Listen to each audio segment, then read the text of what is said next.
नमस्कार, मी ॲडव्होकेट मेघना दैरेवान बोलते आणि मी तुमचं स्वागत करते MSD लीगलमध्ये. आणि तुम्हा सर्वांना हा स्वातंत्र्य दिनाच्या हार्दिक शुभेच्छा. Very happy independence day 2020 to all of you. आणि आज ह्या स्वातंत्र्य दिनाच्या निमित्ताने स्पेशल फेसबुक लाईव्ह करावं असं मनात होतं.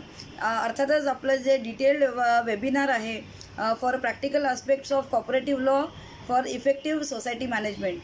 Society management has become a very critical area in last 5-10 years, especially in the wake of conveyance and redevelopment. There are a lot of issues which has been seen in the society operations.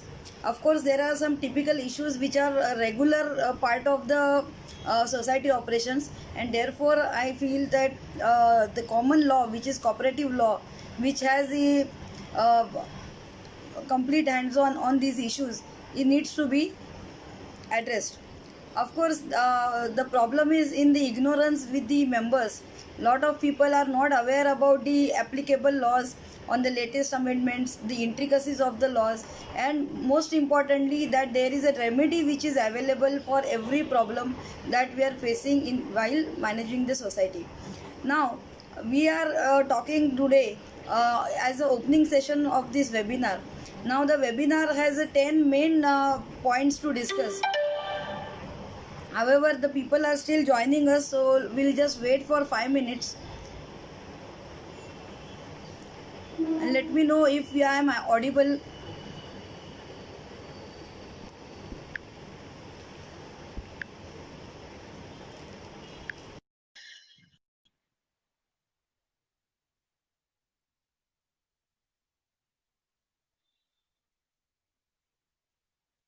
I hope I am audible clearly.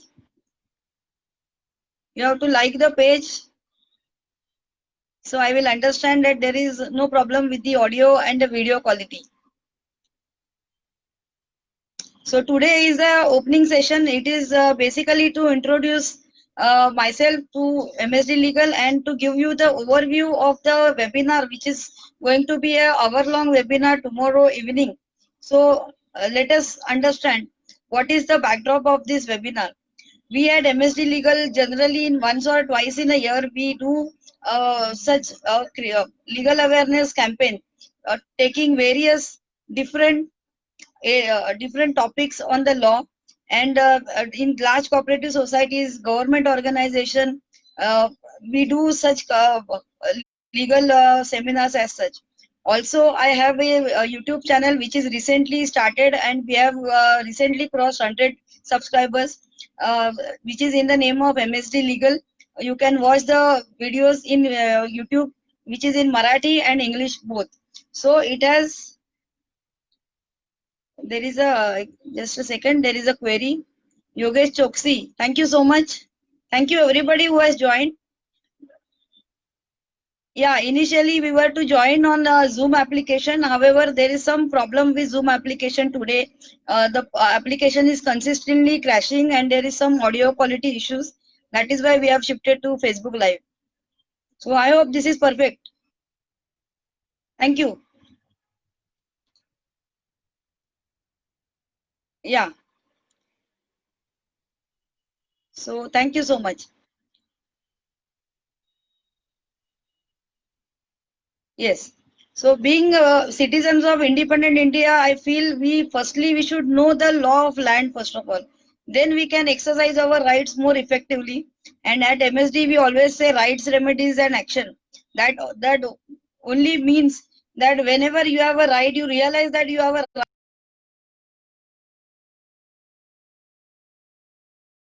and then you take a educated, effective action so that you will finally receive the justice that is intended by you.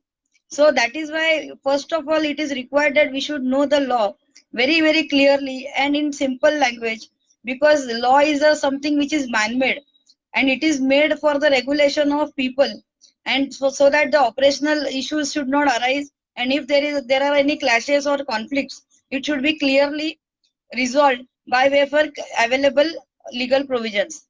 Now, as we know that today is the Independence Day, everybody is talking about the freedom fight and all. So even that has started with the recognition of the freedom, that we are not slaves. and we are supposed to be a free country. And from there, this freedom fighting has begun. And therefore, any fight which has something to do with the legal rights or legal existence will always have backing of the law. So we also, whenever we are staying in the society as a members or as a residents, or we are a committee member, or we are any kind of a designated officer of the society, it is always recommended that we should know what is the law of the land. And it is not only the bylaws or the regular circulation which is floated by the society committee, but it is basically Maharashtra Cooperative Societies Act 1960 and the MOFA. And if you are a MADA society, then MADA, or if you are a SRA society, then SRA law will apply along with the state laws. Now, this is being a state subject. Every state has a different cooperative law state-wise. So in Maharashtra, we have Maharashtra Cooperative Societies Act. And now for societies which are registered and they are under construction, the bookings are made, but the plants are under construction, it is regulated by RERA now. Of course, RERA is not applicable for the regular housing societies. It is applicable only to the new flats which are booked, which are under construction, or which are given the delivery, and there are some issues with the builder at pre-construction stage. So there is a clear demarcation between the Maharera and Maharashtra Cooperative Society. Lot of people are confused. Some people have also raised me a query that where Maharera has replaced Maharashtra Cooperative Society Act. But that is not the case. Maharera has a different application, and basically Maharera was taken into consideration because there was no single entity which could regulate the real estate sector. So to bring in the regulation in the real estate sector, especially with the builders operations and the taking over land, the development process, and then handing over possessions of the flats, there was a lot of anomalies, and there are a lot of multiple cases which were being filed in the courts also. The courts are overburdened, and that is why to regulate all this, there was a need for the real estate law, and that is the reason why Maharera was came into picture. However, MCS, that is Maharashtra Cooperative Societies Act, is a age-old act, and it is, in fact, it is before independence the act was formed. As the name clearly says, it is 1960 Act, and MOFA is also 1963's Act. So they are age-old laws. In fact, they are older than the country's age. In fact, so they have a different regulation, and we are basically in this seminar, we are going to understand the practical aspects of the law. I am not going to give you any classroom teaching, what is this and what is that, but basically I want to cover what is the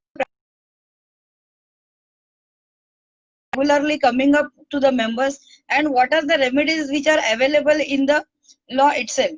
So let us understand the entire judicial setup in the country itself. So we all know India is a democratic country, and worldwide, India is the largest democratic setup as a country, as a government system. So, although our laws are very old, they are given by the Britishers, and we have been developing them over last 73 years. And now we have reached a state where even the judiciary from last 5 years, it is undergoing a change. Now we are facing the issue of COVID since March 2020, and now as you must be knowing, the courts are also going virtual. Courts are also going on the virtual platforms, on the online platforms. So there is lot of development which is coming in judiciary as well. So but basically we, to understand the applicability of the law, firstly we should know what is the setup of the law. So India is a democratic country, and we have the separation of power as a thumb rule, as a principle of jurisdiction in the in our law itself. So we have three clear demarcations, that is legislative, executive, and judiciary.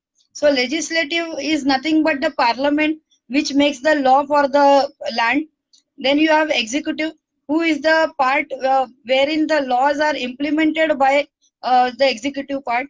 And then lastly, we have a judiciary. So judiciary is nothing but the judicial system, the courts, lot of tribunals, then a lot of quasi-judicial authorities which are in place. They are all part of the judiciaries. We are and basically they are to regulate if there is any conflict of law, or if there is any dispute of law, or if there is any dispute out of the interpersonal interstate transactions as such. So the highest of legislative is our parliament, which is nothing but the house which makes the law for us. And we all know that system: Lok Sabha, Rajya Sabha, they pass the bill, it goes to the President of India. Once he gives the assent, it is made effective from the given date, from the date of assent received by the President. That is the highest house that we have as far as the legislative body is concerned. Then let us come to executive body. Executive body is nothing but the set of people or the body or the government which basically implements the law which is made by the judiciary.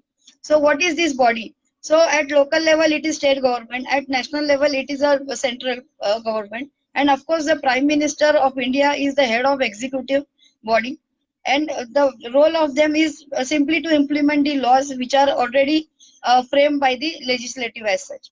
And lastly, we all know judicially the apex court of law is Honorable Supreme Court of India, and at the state level, all the high courts at the state level are given the supreme authority as far as state functions are concerned. So at the judicial level, Supreme Court and the High Court are two-tier setup at the central and the at the state level, wherein the supremacy is given to the, of course, the Supreme Court of India. So that is the setup that we have. Now, as far as the cooperative side is concerned, cooperative laws are very clear.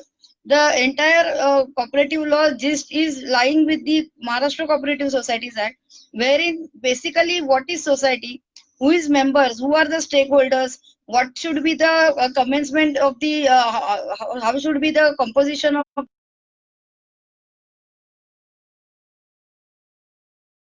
be made, what is quorum. So everything is given in the act.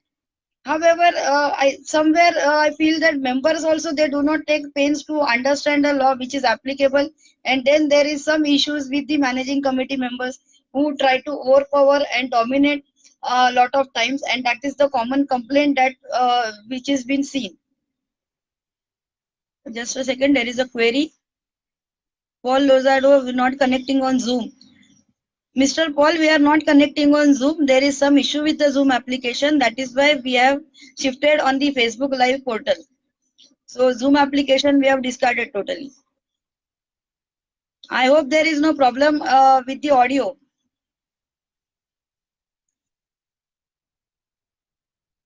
Okay.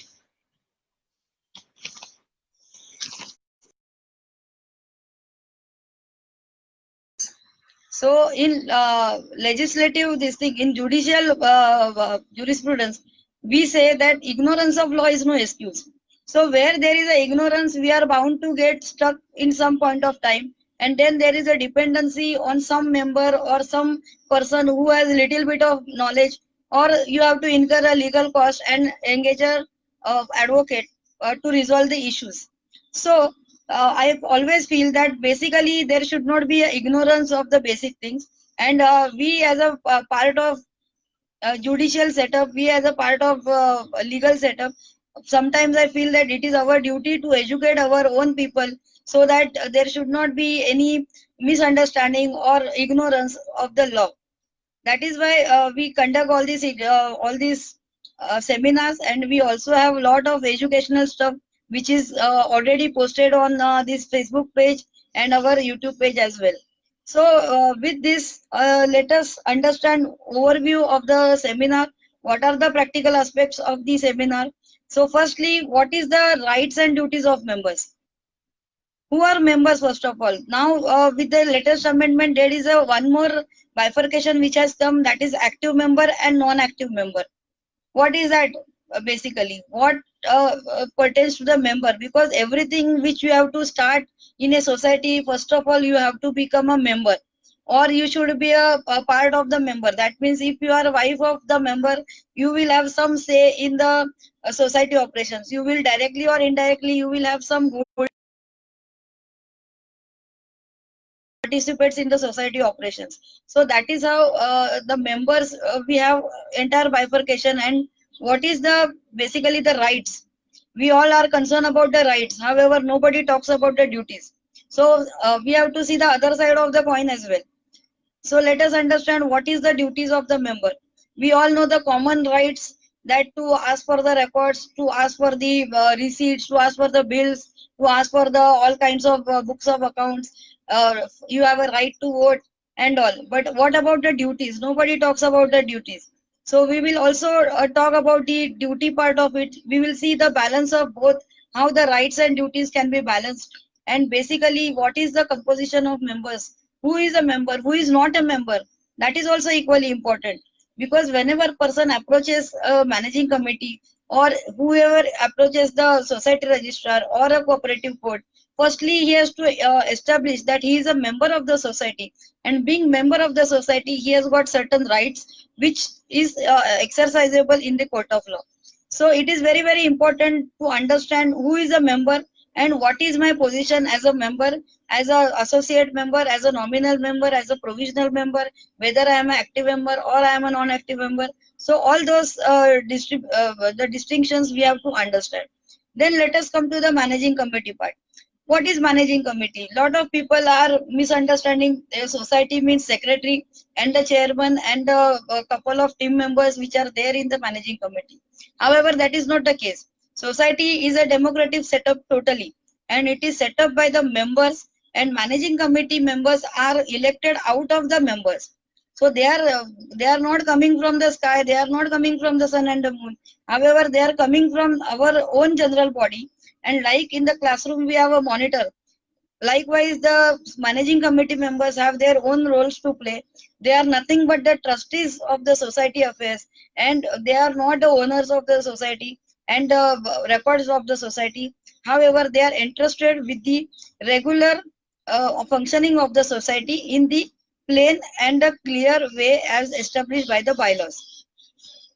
So that is very very important to understand. So what is the role of the secretary, what is the role of managing committee members, what is the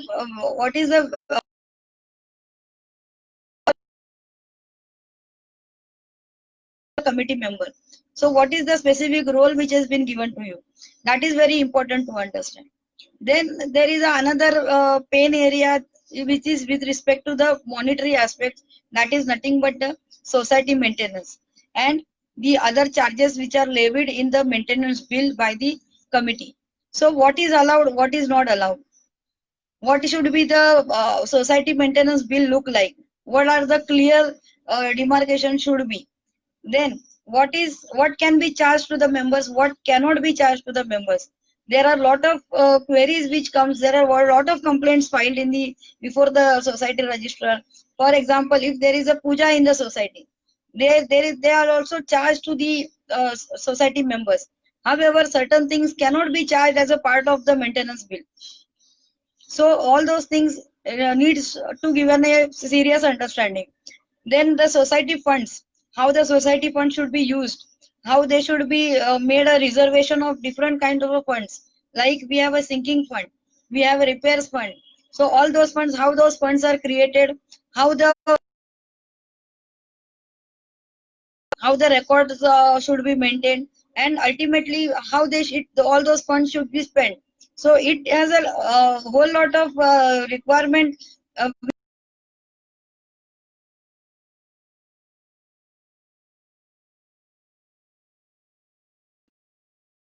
there is a whole lot of issue with the record maintenance, with the books of accounts. Either one person goes and who makes the voucher on one single day, 6 months vouchers are prepared, and then there are anomalies which is pointed out at the time of audit.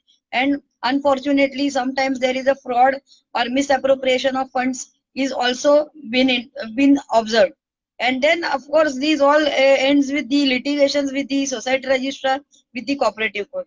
However, if we give the regular consideration, regular vouching of all those things, I feel it will reduce the, not only it will reduce the burden on the judiciary, but the society operation will become more smoother, and it will give more confidence to the members of the society to take participation in the society operations. Then we have defaulting members and recovery procedures. So defaulting members is a big, very big pain area in lot of societies. In fact, there is a the default of more than 5 years, 10 years is been observed, and there is huge pendency, huge outstanding of society maintenance and society dues, which has been seen. And it is my experience that even after regular reminders and a request, personal request by the members, still it is never given any heed by such defaulters. However, societies are also incapable of taking a proper action, and that is why this default continues to remain in the society, and which in turn affects the functioning of the society as far as the monetary aspects are concerned. So all those things required a very serious consideration, and therefore we need to understand basically who is defaulting member, when the default starts, what are the timelines which are given for the action, and what is the procedure for the recovery. Now, there is also some query which was raised to me, whether all those litigation expenses which are incurred to file case for the recovery for such defaulting member, who is responsible for all these legal expenses. So we will discuss all these all those aspects which are very very critical and which are very commonly faced to lot of societies as such. Then we have a car parking issues. Car parking is another area wherein a lot of disputes arise, and there is a lot of confusion with respect to allotment of car parking, usage of car parking, and sale of car parking, renting out.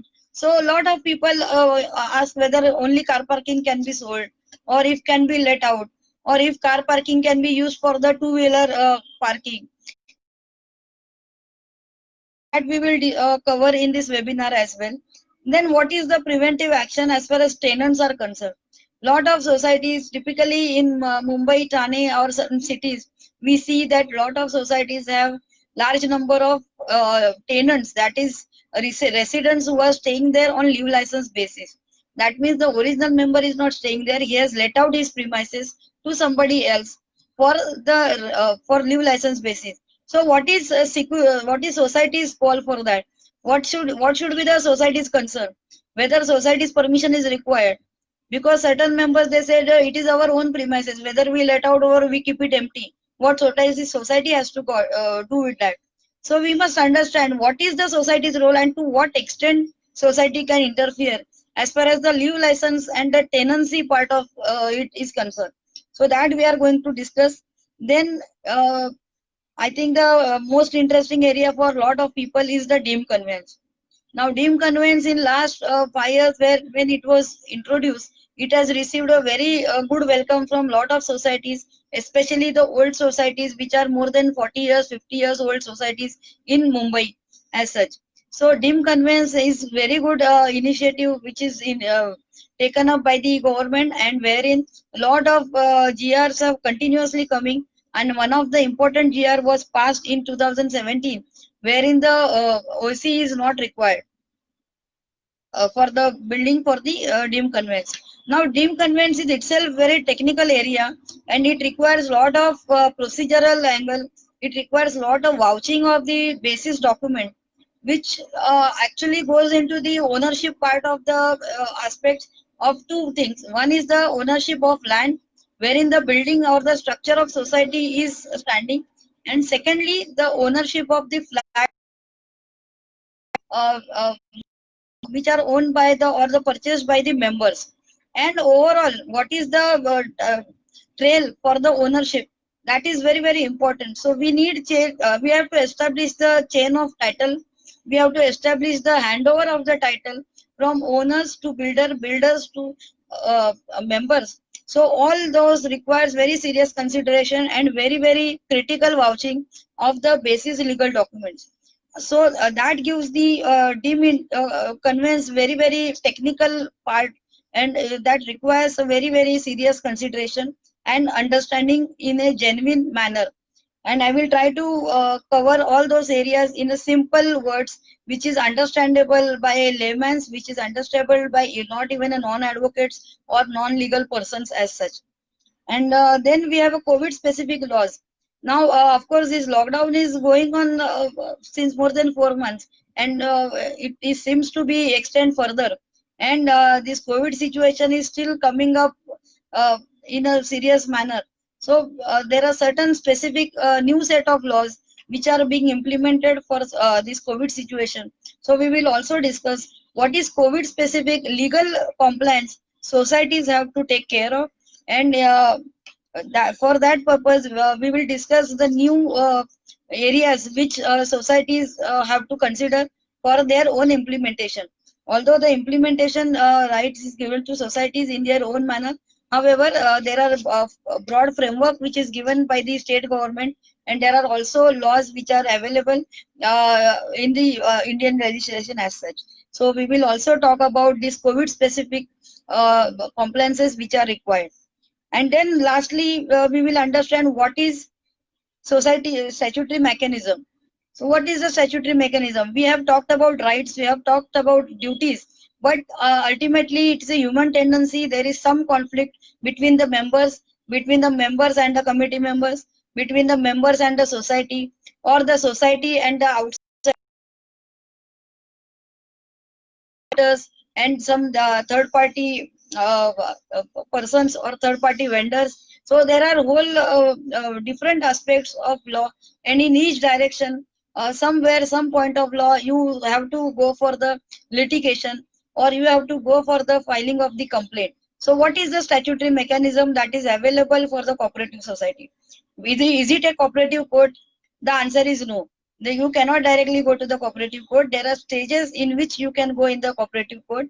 Also, apart from cooperative court, there are other laws and other statutory officers which are responsible for resolution of such conflicts and disputes, and any grievances are there in the society. So that depends on the what grievances we are facing. So it is a very wide subject.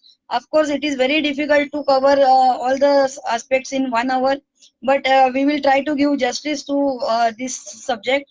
And not only that, we will try to understand the practical side, the practical implication in the easier and the simpler form. Because I have been a visiting faculty as well in the law colleges. However, I always feel that law is a subject which need not be very critical or the complex. It can be made as simple and as complex as you want. So I always tend to make it simpler, so it is easy to understand, it is easy to implement. And not only that, the remedies are always available with us. Only thing is, we should understand the criticalities of the facts and circumstance, and then we can take the prompt action, and that will give you the exact result that you are looking at. And with this, I want to end today's session, and I hope you have liked what we have discussed. This was just an opening session. The detailed session on these all 10 subjects, we will discuss everything tomorrow here only on this Facebook page. Once again, I thank you all for joining me. And I'm really sorry for this Zoom application issues. So I hope we will meet tomorrow here at the same time. And meanwhile, you can always have a look to my YouTube channel, wherein more than 30-40 videos are there in Marathi and in English, which covers variety of legal topics, right from criminal law, property law, legal documentation, divorce, domestic violence, will, then notary, all those issues, they are already been discussed. What is the nitty gritties of the law, like what is FIR, what is NC, how we should register a NC with the local police station. So all those topic, in fact, the COVID related laws is also been discussed on this YouTube channel. Apart from that, I also have another series in the name of Legal Shorts, wherein the latest news is been discussed from the legal angle. Of course, we are not a news channel. We are a law agency, so therefore we always try to do the legal analysis. We always try to see the legal side of the story, which is nowhere covered. People try to discuss the sunshiny of it. People try to discuss the breaking news. But what we should understand is the real ground facts, and what is the law series. We try to take the latest developments, and we discuss the legal side of it. Apart from that, we also have a Facebook live which was recently made by me. In recently we have completed the 100 subscribers of our YouTube channel. So we have done the 100 minutes of Know the Law marathon. in 100 legal rights in 100 minutes. So that is also available on this page. It is also available on the YouTube channel. And apart from all this, we also have a WhatsApp group given on my name, wherein we circulate a daily legal updates which are useful in our day-to-day life. It is not Supreme Court judgments in a technical words which you need to sit and understand and grab the pen pencil and understand from somebody. No, it is the updates which are required for us in the day. The recent last 6 8 months, the situation has become very dynamic, wherein the every day some new law, some new directions are coming from the government, something new is coming from the judiciary as well. In fact, judiciary is undergoing under a lot of changes. The e-courts have already started, the e-filing is already started. Even there are certain issues. So all those things we are covering in our daily updates in by way of my educative videos, and I hope you will find all those useful. So just give it a shot and come back to me. And if you like these videos, do subscribe to our YouTube channel as well. Thank you so much. Once again, I wish you a very happy Independence Day, and let this journey continue. And this knowledge journey will take us together. It is going to, I am sure it is going to be a long association. And let us grow mutually. And we are committed to serve in a plain simple language the how the law should be explained, how the law should be implemented, and what are the remedies which are available. So I always try to see the remedy side of the it. And let us not talk about the problems, let us look at the solutions which are already available in the law. Only thing is we have to identify the issues and take the correct action, the understanding the laws as such. So thank you so much. Happy Independence Day. And I look forward to see you all tomorrow at 6 p.m. for the 1 hour session on the practical aspects of cooperative society for the effective society management. Thank you so much. Jai Hind, Jai Maharashtra.